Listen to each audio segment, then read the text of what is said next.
पुराण कथा की जय। तो जब भगवान भोलेनाथ अपने प्रवेश कर जाते हैं माता के साथ प्रवेश करते ही काफी दिन बीत गया, बहुत दिन बीत गया। इधर तारकासुर राक्षस जो बहुत ब्रह्मा के जी के भक्ति किए हुए था, भक्ति करते करते बहुत बलिष्ठ हो गया और तपस्या ब्रह्मा जी का नाद दिया। उस समय भगवान भोलेनाथ माता सती के जलने पर वो बैठे हुए थे, त्याग दिए थे पूरा सब। तो भगवान ये जो तारकासुर था बोला कि अब तो इनका कोई परिवार नहीं होगा, इनकी औरत भी खत्म हो गई है। भगवान तो ऐसी है, निर्मोही बने हुए हैं। तो भक्ति ब्रह्मा जी के करते हैं। वो ब्रह्मा जी के भक्ति में लीन हो गया, बहुत साल भक्ति किया। ब्रह्मा जी आए तो वरदान मांगे, तो कई वरदान मांगे। ब्रह्मा जी तथास्तु बोलते गए। बोले कि मेरे को अब मौत नहीं आनी चाहिए। तारकासुर बोले कि जो जन्म लिया है, जो पृथ्वी पे जन्म लिया है, उसको मरना बहुत जरूरी है। ऐसा कोई नहीं है जो नहीं मरेगा, मरना तो है ही। इस प्रकार कह रहे हैं भगवान ब्रह्मा जी। तब कहता है तारकासुर भगवान से मोहित होकर कि तो मौत ही लिखा हुआ है, तो मुझे शिव पुत्र से मौत हो, शिव के पुत्र से मुझे मौत हो। ब्रह्मा जी भगवान भोलेनाथ का मन में ध्यान लगा के तथास्तु कह दिए। तारकासुर सोचा कि भगवान अब हमारी मौत तो होगी नहीं, ना भगवान की पत्नी होगी और ना हमारी मौत होगी। और भगवान ने मीटिंग करा के यहाँ जब इतना उपद्रव तारका करने लगा तारकासुर कि न यज्ञ होने दे, न पूजा होने दे और न भक्ति होने दे, न भक्ति होने दे। और इस प्रकार से काफी दिन बीतने लगा। जहां यज्ञ होने लगे तारकासुर विध्वंस करा दे कि भगवान के शक्ति न मिले। यज्ञ से क्या होता है, भगवान को शक्ति मिलता है। जब हम आहुति देते हैं तो भगवान को शक्ति मिलती है। सब रोक दिया, भगवान निर्बल बन गए। धीरे धीरे इंद्र का सिंहासन छीन लिया तारकासुर, सारे भगवान का सिंहासन अपने बस में कर लिया, देवताओं को बाहर निकाल दिया। अब तारकासुर का प्रकोप बढ़ता ही जा रहा था। अब काफी दिन यहाँ भगवान अपने शयन कक्ष में पति पत्नी, जिस तरह से शंकर जी माता पार्वती को छुए, वो दोनों मूर्छित हो गए और वर्षों कई बरस बीत गए। इधर तारकासुर का उपद्रव बढ़ने लगा। सारे देवता मिलके भगवान विष्णु जी के पास जाते हैं और कहते हैं, भगवान विष्णु जी के पास जाकर कहते हैं जाकर कि अब हम लोग बेघर हो गए और प्रभु अभी तक सोए हुए हैं, क्या करें, कैसे जगाएं। विष्णु जी कहते हैं कि चलिए। आते हैं कैलाश पर्वत पे तो नंदी से कहते हैं कि हे नंदी, प्रभु कहाँ है, माता कहाँ है, माता कहाँ है, प्रभु कहाँ है। इस प्रकार कह रहे हैं। नंदी बाबा बोलते हैं कि जब भगवान गए अंदर शादी के बाद तो कह के गए कि हमें कोई तंग नहीं करेगा। उसके बाद माता पिता अभी तक बाहर नहीं आए हैं, अभी तक माता पिता बाहर नहीं आए हैं और हम लोग उनकी प्रतीक्षा कर रहे हैं। कई बरस बीत गया। विष्णु जी देवताओं के सहित दरवाजा पे भगवान का ध्यान करने लगे। भगवान का स्मरण करने लगे, भगवान का नाम जपने लगे। और ऐसा हुआ कि भगवान की निद्रा अचेतन टूट गई और भगवान उठ के खड़े हो गए। भगवान उठ के खड़े हो गए और दरवाजे पे आ गए। दरवाजे पे आकर देखे सारे देवी देवता अपना हाल सुनाने लगे कि इस प्रकार से हम लोग बहुत दुखी हैं, हमारा दुख दूर करिए। और भोलेनाथ का वीर पृथ्वी पे गिर गया। उसी प्रकार पृथ्वी जलने लगी तो अग्नि देव ने आकर अपनी चोंच से उठा लिया वीरे को, भगवान के वीरे को अपनी चोंच में दबा लिया। और उस प्रकार माँ बाहर आती हैं, बोलती हैं कि जिस प्रकार तुमने हम पति पत्नी का भंग कर दिया, शयन काल भंग कर दिया, कोई भी नारी जाति या पति पत्नी का भंग करता है उसका पत्नी सुख मिट जाता है, पति सुख मिट जाता है। इसीलिए कभी किसी के पति पत्नी को प्रेम करता हो तो उसे भंग न किया जाए। तुमने भंग करके देवताओं बहुत बड़ा कष्ट मोल लिया है। आज से सारी देवताओं तुम लोग बंध्या हो जाओगे, तुम लोग की स्त्री बंध्या हो जाएगी, मतलब बच्चा नहीं होगा। बंध्या मतलब तुम कभी भी देवताओं के बच्चा का सुख प्राप्त नहीं करोगे।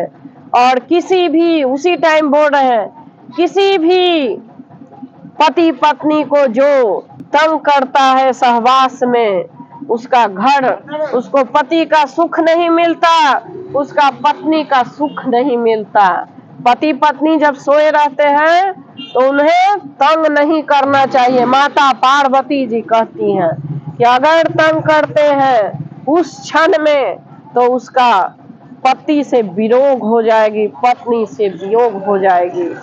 और उसी प्रकार और तुमने मेरे भगवान का वीर धारण किया है अग्नि, तुम जन्म जन्म सब चीज खाओगे, मतलब तुम हर चीज खाओगे और तुम एक चीज पर नहीं। कैसे अग्नि में सब कुछ जलता है ना, हर चीज तुम खाओगे, तुम दुष्ट हो और तुम्हें कुछ नहीं प्राप्त होगा। इस प्रकार माता गुस्सा में कह रही है कि तुम देवताओं भोजन कभी नहीं कर पाओगे। आज से कभी भी कोई देवता को भोजन मुंह से नहीं कर पाएगा। जो ये अग्नि मेरे प्रभु का वीर लिया है, इसी के मुख से तुम लोग भोजन करोगे। अब जो अग्नि में मिलेगा वही तुम देवताओं का भोजन होगा, अन्यथा तुम अपने मुंह से कभी भोजन नहीं कर पाओगे। इसीलिए जब देवता के फल चढ़ाते हैं तो नहीं, देवता कभी खाए हैं? नहीं खाते। सिर्फ क्या कौन खाता है? अग्नि देवता खाते हैं और कोई नहीं खाता। तो अग्नि में जो तुमको भोजन मिलेगा वही तुम देवताओं का भोजन होगा। और अग्नि में क्या लोग करते हैं? प्रसाद काट के इतना इतना इतना डालते हैं, वो भी बेचारे अग्नि में नहीं, बाहरे गिरा देते हैं, फिर उठा के ले ही जाते हैं। मतलब अग्नि देवता में समर्पण नहीं करते। यही लोग कहता है कि अगर भगवान भोजन करने लगे तो देता ही नहीं है। जहाँ भोजन मांग रहे हैं वहां तो पूरा देना चाहिए, तो वहां इतना थोड़ा सा तोड़ के वो भी नहीं देना चाहता ऊपर ही, तो कैसे भगवान खाएंगे, कैसे पूजा स्वीकार होगा। और लोग कहते हैं कि हम पूजा करते हैं, हम हवन करते हैं, तो भगवान को क्यों नहीं खिलाते थोड़ा बहुत? भगवान को क्यों नहीं थोड़ा सा खाना खिला देते? थोड़ा सा भी रोज अगर खिला देते हैं तो क्या बिगड़ जाएगा? भगवान को खा लिए, क्या हुआ? भगवान खाना खा लिए। ये पार्वती जी श्राप देती हैं अग्नि देवता को। और इस प्रकार गुस्सा से माता चली जाती हैं। सारे देवी देवता कहते हैं, विष्णु जी सब देवता को समझाते हैं कि अपना काम हो गया, यही वीर बालक बनेगा और तारकासुर को मारेगा। चलो, सब देवता लोग श्राप ले लिए। उसके बाद सारे गोर लाग के वहां से चल पड़े, सब देवता देवी वहां से चल पड़े। अब अग्निदेव जो वीर लिए भगवान के, वो जलने लगे। तब भगवान को पुकार रहे हैं कि हे दयानाथ, हे भोलेनाथ, हे दीनों पे दया करने वाले, हे अंतर्यामी, हे अवघड़दानी, हे दाता पुरारी, हे प्रभु, आज तक तो आपने सबको दिया ही दिया है, फिर मैं जल रहा हूँ, मैं क्या करूं प्रभु, मैं क्या करूं? ये आपका वीर मेरे से सहन नहीं हो रहा है, मैं जल रहा हूँ। भगवान कहते हैं कि जो माघ महीना में स्नान करते हैं, अति पावन माघ महीना में स्नान करना होता है। जो माघ महीना में सप्त ऋषि की पत्नियां नहाने आती हैं, स्नान करने गंगा किनारे आती हैं, वहां उन लोगों को गर्भ में दो। तो जब अग्नि जल रही थी, सप्त ऋषि आई, उनकी पत्नियां, तो बहुत दलदलाने लगी। माघ में नहाने का बहुत पुण्य होता है, सबसे ज्यादा पुण्य माघ महीना में नहाने का है, और अन्न दान करने का, और कंबल या ऊनी कपड़ा वस्त्र दान करने बहुत फल मिलता है माघ महीना में नहाने का। तो बोले कि जब सप्त ऋषियां आएंगी उसी पर आपको वीर त्याग करना है, उन लोगों में धारण करा देना। कह के महादेव जी चले जाते हैं। और जब सप्त ऋषि की पत्नियां नहाने आई तो ठिठुरने लगी, ठंडा होता है ना माघ में, दलदली होता है। जब ठिठुरने लगी तब आग जल रहा था, तो माया से कह रही है कि अब आग ताप लेते हैं। तो उसमें अरुंधति बहुत ज्ञानी थी, बोली तुम लोग मत जाओ, वहां कुछ हो जाएगा। बोले कि नहीं, मैं तो जाऊंगी, मानी नहीं। और छवो जाके वहां बैठ गई, चारों तरफ से घेर के अग्नि देवता के। अग्नि देवता वो वीर छवो ऋषि पत्नियां में ट्रांसफर कर दिया, दे दिया। अब छवो घर जब घर गई तब पेट ले बढ़ने लगे, दिन पर दिन पेट बढ़ने लगा। अब ऋषि बोले कि जब मैं तुम्हारे पास नहीं गया तो ये पेट किसका है? तुम, मेरा तो पेट ही नहीं है, मेरा तो बच्चा नहीं है, तुम लोग बच्चलन हो। अरुंधति बोली कि मैंने मना किया था कि तुम लोग अग्नि के पास मत जाओ, लेकिन तुम लोग माने नहीं। अब जाके अब कुछ भी करो। अब छवों के ऋषि पति जो थे त्याग दिए। अब छवो जाके पहाड़ पर वीर जो है त्याग किया, अपना पेट का त्याग किया, छवो पत्नियां। अब पहाड़ जलने लगा। शंकर भगवान के बच्चा का धारण करने के लिए तो अंदर शक्ति भी तो चाहिए। पहाड़ जलने लगा। पहाड़ कहने लगा कि अरे मैं जल रहा हूँ, जल रहा हूँ, क्या हो गया? पहाड़ ने गंगा जी में डाल दिया।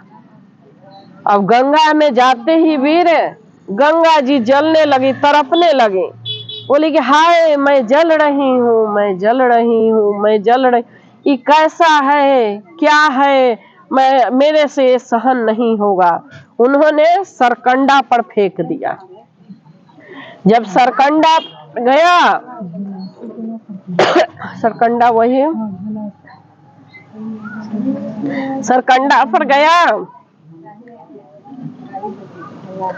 जब सरकंडा पर गया तो एक सुंदर सा बालक बन गया। सुंदर सा बालक बन गए। विश्वामित्र जी जा रहे थे।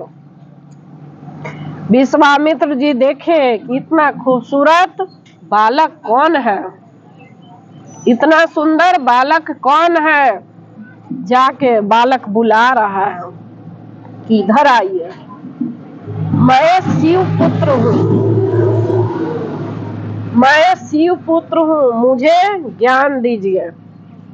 विश्वामित्र बोले कि मैं जात का क्षत्रिय हूँ, और मैं आपको शिव पुत्र को नहीं कर सकता हूँ, ज्ञान नहीं दे सकता। तो बोले कि आप मेरे को ज्ञान दीजिए, आप ब्रह्म ऋषि बनेंगे।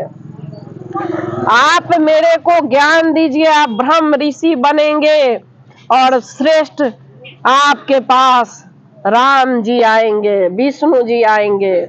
आप उन श्रेणी में गिने जाएंगे, उस ज्ञान में गिने जाएंगे जिसमें लोग तपस्वी ब्राह्मण कुल तरसते हैं कि हमें भगवान मिल गए। आप मेरे को जातक संस्कार करिए बच्चा के। विश्वामित्र ने जातक संस्कार किया बच्चा को। उसी समय कृतिका माता 6 गो आई नहाने, और जब नहाने आती है कृतिका माता तो देखती हैं कि एक सुंदर सा बालक खेल रहा है सरकंडा पर। विश्वामित्र जी ज्ञान दे ही दिए, जातक संस्कार कर ही दिए बच्चा के। अब वो बच्चा खेल रहा है पैर हाथ मार मार के। कृतिका के अंदर प्यार जाग गया, ममत्व जाग गया। वो कह रही है कि मैं दूध पिलाऊंगी, वो कह रही है कि मैं पिलाऊंगी, वो बोल रही है कि मैं दूध पिलाऊंगी। इस तरह से सारी कृतिका 6 माता सोच रही है कि मैं दूध पिलाऊंगी, मैं दूध पिलाऊंगी। कार्तिक भगवान 6 रूप लेते हैं और 6 कार्तिक कृतिका के गोद में दूध पान करते हैं। उस समय कहते हैं कि 6 मूड़ी धारण किए, 6 रूप धारण किए हैं। और जाके उन्होंने कृतिका लेके फिर उनको अपने लोक चली गई, अपने लोक गई और उनको अस्त्र शस्त्र में सारा निपुण कराया, ज्ञान कराया और बहुत तेजस्वी बनाया। जब 6 साल की हो गए, उनको हर गुण में वो कार्तिक जी श्रेष्ठ बन गए। इधर माँ उठती हैं, बोलती हैं कि जब मेरा भगवान का वीर धारण किया अग्नि तो कहाँ गया, मेरा पुत्र कहाँ गया, मेरा पुत्र को खोजिए। अब मेरा पुत्र 6 साल का हो चुका होगा। इधर माँ खोजने के लिए नारद जी को बुलाया गया, सारे देवी देवता को बुलाया गया कि शिव पुत्र को खोजिए, शिव पुत्र को खोजिए कि शिव पुत्र कहाँ है। इस प्रकार शिव पुत्र का खोजना शुरू हुआ। सभी जगह अग्नि देवता बोलते हैं कि मैंने ऋषि पत्नियां में गर्भ धारण करा दिया। ऋषि पत्नी को बुलाया गया, ऋषि पत्नी कहे कि हम पहाड़ पे वीरे गर्भ धारण मतलब छोड़े। पहाड़ को बुलाया गया, पहाड़ बोला कि मैं वीरे से जलने लगा तो मैं गंगा जी में छोड़ दिया। गंगा मैया को बुलाया गया तो गंगा मैया कहे कि मेरे से सहन नहीं हुआ तो सरकंडा पर छोड़ कर दिया। सरकंडा बोलता है कि यहाँ पर विश्वामित्र आए और नाम दान उसको दिए, जातक संस्कार किए और कृतिका लेके चली गई। अब पता चल गया कृतिका लोक में है। वहां पर भगवान कहते हैं कि जाइए प्रेम से ले आइए। सारा शिव के गण सब लोग चल पड़ा कृतिका, वहां नक्षत्र में लेने चल गया। वहां भगवान को, कार्तिक भगवान को गए वहां लेने, बहुत सारा भीड़। तो कृतिका डरने लगी कि हम 6 माताएं हैं और एक बच्चा, इतना बड़ा लड़ाई होगा, शिव का साथ युद्ध करना आसान नहीं है, सारे देवी देवता आए। कार्तिक जी बोले कि हे माताएं आप चिंता मत करिए, इन लोगों से हम युद्ध करेंगे, इन लोगों से हम युद्ध करेंगे। कार्तिक सामने आके कह रहे हैं कि आप लोग मेरे से युद्ध करिए। नारद जी उतरते हैं और प्रेम से कहते हैं कि आप शिव पुत्र हैं, हम आपको लेने आए हैं। माता आपके लिए रो रही हैं, तड़प रही हैं, मैं उसी के लिए लेने आए हैं। हम लोग युद्ध नहीं करने आए हैं। जो कृतिकाएं माता आपको पोसा पाला है, आपका अपना दूध पिलाया है, उनसे हम लोग कैसे युद्ध कर सकते हैं? उनके तो आप पुत्र हैं, हम तो आपको लेने आए हैं। और कृतिका माता से आंचल फैला के कहते हैं कि ये पुत्र हमें दे दीजिए। माता पार्वती रो रही हैं अपने पुत्र के वियोग में, आप ये पुत्र हमें दे दीजिए, इस तरह से व्याकुल हो रही हैं माता। फिर कृतिका सब भगवान को कह रही है कि मैं अपने पुत्र को कैसे दूं कार्तिक को, ये मेरा तो प्रेम है, मेरा सब कुछ है, मैंने इसे देखकर जिया है, 6 साल से 6 जन्मों का हमें प्यार मिला है, मैं अब इसके बगैर जी नहीं सकता।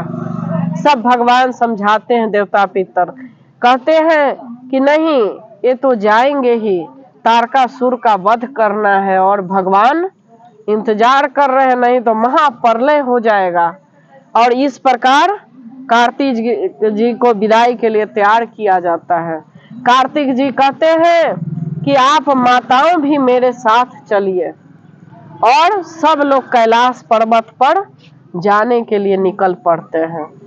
वहां पे जाकर भगवान पूरा सारे दीपक जलाए हुए हैं, आरती का थाल सजी हुई है, चारों तरफ माताएं का रूप बना हुआ है, और सब लोग कार्तिक जी के आरती उतार रहे हैं। और उनकी भगवान को माता पार्वती जी अपने गोद में प्रेम से उठा लेती हैं और बैठाती हैं। सूर्य भगवान आकर अपना कवच कुंडल देते हैं, चंद्र भगवान आके, चंद्र देवता आके शांति देते हैं, ब्रह्मा जी आकर अपना ब्रह्म अस्त्र देते हैं, विष्णु जी आकर अपना चक्र प्रदान करते हैं, लक्ष्मी माता आके धन का भंडार देती हैं, सरस्वती माता आके विद्या का दान देती हैं। इस प्रकार गंगा मैया हीरे जवाहरात देती हैं, रत्न देती हैं, कुछ न कुछ सारे देवी देवता आके उपहार दे रहे हैं भगवान कार्तिक जी को। सब आके एक एक करके उपहार बांट रहे हैं। जब बच्चा होता है तो लोग उपहार देता है ना कुछ कुछ, तो इसी प्रकार कार्तिक जी के सब देवता और भगवान लोग, देवी लोग सब उपहार उनको भेंट कर रहे हैं। और इस प्रकार कार्तिक जी बहुत खुश हो रहे हैं और भगवान के भोलेनाथ के गोद में जाकर नाग के साथ खेलने लगते हैं। नाग को पकड़ के भगवान के गोद में जाके खेलने लगता है, और सब लोग प्रेम से खुश हो रहे हैं, आनंद ले रहे हैं, और सब उपहार देके सब देवी देवता अपने अपने घर को जाते हैं। और माता पार्वती और भगवान भोलेनाथ कार्तिक के साथ आनंद ले रहे हैं। कार्तिक के साथ दोनों आनंद में विभोर हो रहे हैं। कैलाश पर्वत पे खुशियां ही खुशियां मनाई जा रही है, खुशियां ही खुशियां मनाई जा रही है, और बहुत ही खुश हो